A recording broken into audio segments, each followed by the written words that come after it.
En nombre de la Asamblea General, tengo el honor de dar la bienvenida a las Naciones Unidas al excelentísimo señor Macky Sall, presidente de la República del Senegal, y lo invito a dirigir la palabra a la Asamblea. Por favor.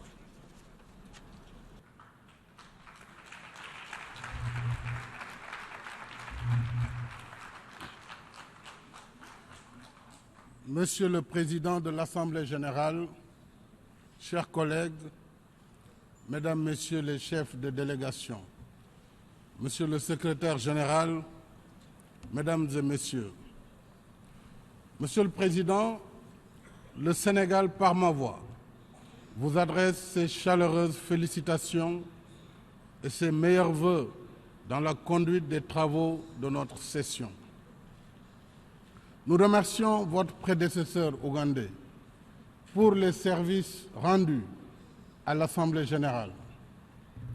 70 ans après la création de notre organisation, nous revenons sur les pas des pères fondateurs pour renouveler notre foi collective dans les idéaux de paix, de sécurité, le développement et le respect des droits de l'homme.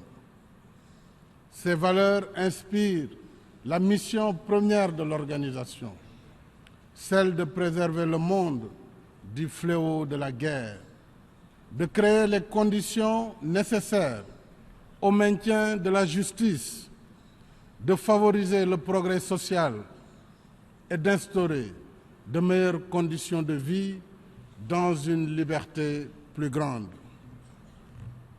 70 ans après, cette mission est devenue plus pesante et notre monde plus complexe. 70 ans après, la paix qui n'est pas seulement absence de guerre, mais aussi développement et sécurité humaine, reste menacée par la pauvreté extrême, la faim, la maladie et la détérioration sans précédent de l'environnement. Le Sénégal souhaite que le sommet de Paris sur le climat soit couronné de succès par des engagements contraignants pour contenir le réchauffement climatique, mobiliser des ressources financières adéquates et des transferts de technologies écologiquement rationnels.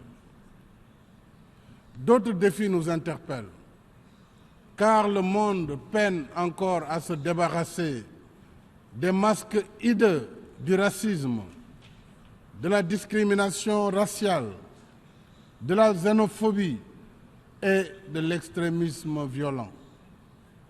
Des êtres humains sont ciblés, rejetés et violentés du seul fait de la couleur de leur peau, de leurs croyances ou de leur appartenance sociale. Des travailleurs migrants sont discriminés et exclus des politiques publiques, alors même qu'ils contribuent à la sueur de leur front, à la prospérité de leur pays d'accueil. La tragédie de la guerre ne peut laisser aucun pays indifférent.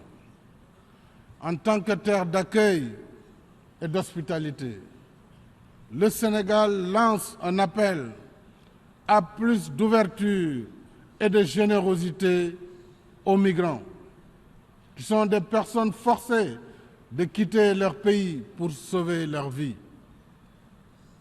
Certes, nos défis sont nombreux et pressants. Pour autant, la promesse d'un monde meilleur est toujours à notre portée.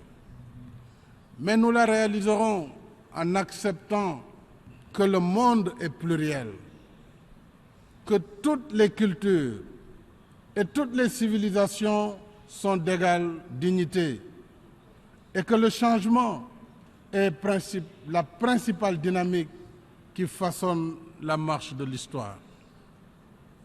Au fil des ans, 142 pays ont rejoint dans cette même enceinte les 51 pays fondateurs de l'organisation.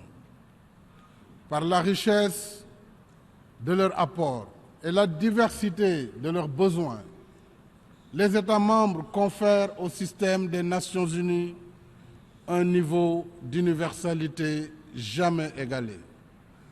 Le monde de 2015 n'est donc pas celui de 1945. Et si nous voulons tenir les promesses de la Charte des Nations Unies, nous ne pouvons plus faire les choses comme avant. Le bon sens commande que nous changions notre vision du présent et du futur. C'est à ce prix que notre organisation restera fidèle à sa vocation de centre unique où s'harmonisent nos efforts vers nos fins communes. Il y a du sens à élargir la composition du Conseil de sécurité parce qu'il reflète les nouvelles réalités que nous représentons tous ici.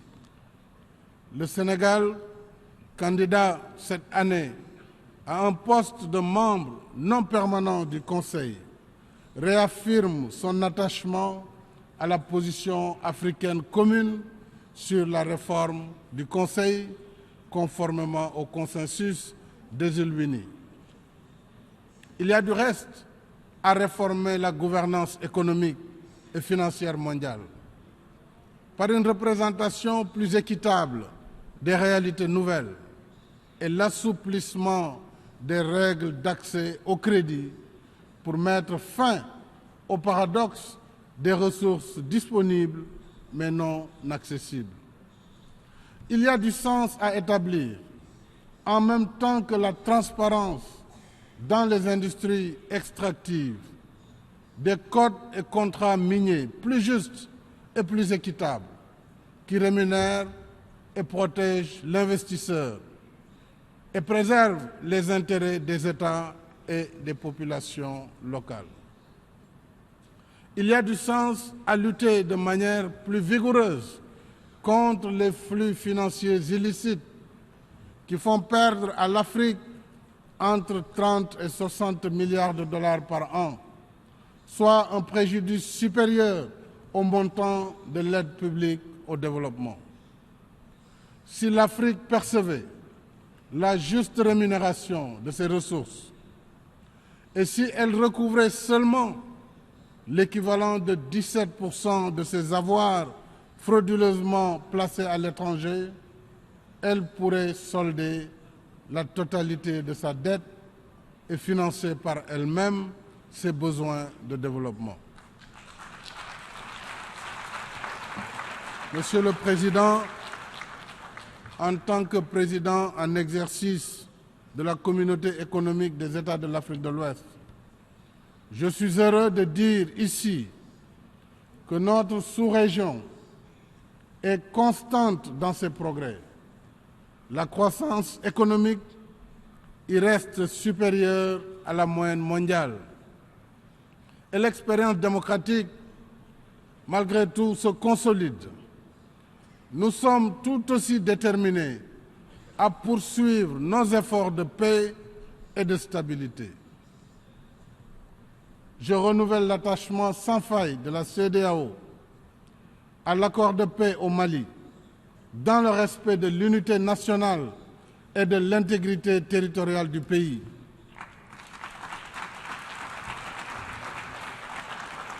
À une transition réussie au Burkina Faso, où j'interpelle et j'appelle la communauté internationale et particulièrement le Conseil de sécurité à garder un regard attentif. De même, nous sommes solidaires au Nigeria et aux autres pays engagés dans la lutte contre Boko Haram. Nous sommes également pour des institutions stables en Guinée-Bissau. Nous continuerons aussi de travailler ensemble à l'éradication des derniers signes de résistance de la maladie à virus Ebola dans les pays affectés. Au titre de la présidence du groupe d'Oslo sur politique étrangère et santé mondiale, le Sénégal engagera au cours de la présente session les consultations pour tirer les leçons de cette crise sanitaire. Monsieur le Président, en poursuivant notre marche sur la voie de la paix, œuvrons à une solution globale, juste et durable du conflit israélo-palestinien, selon la vision promise de 2 États indépendants vivant en paix, chacun à l'intérieur des frontières sûres et internationalement reconnues. Partout dans le monde, la paix est notre bien commun. Elle forme, avec la démocratie, les droits de l'homme et la diversité culturelle, le corpus des valeurs de la francophonie dont le Sénégal assure la présidence en exercice. Son attachement à ces idéaux fait du Sénégal le 7e des 128 pays contributeurs de troupes pour le maintien de la paix, avec plus de 3600 éléments déployés dans 8 missions.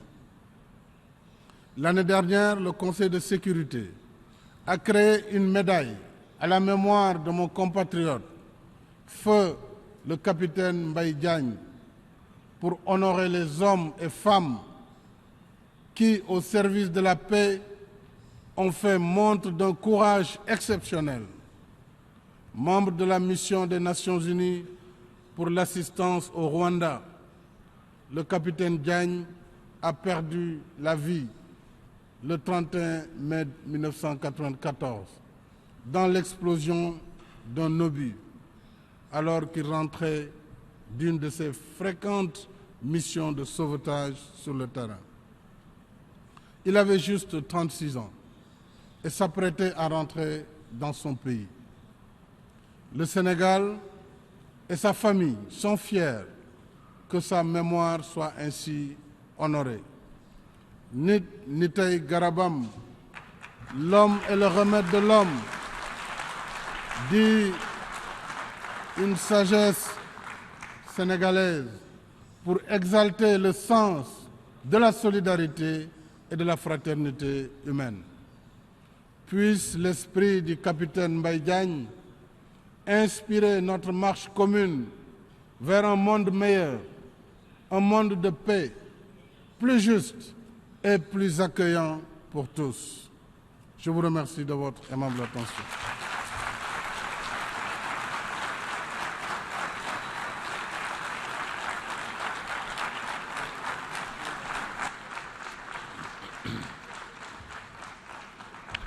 En nombre de la Asamblea General, agradezco al presidente de la República del Senegal la declaración que acaba de formular.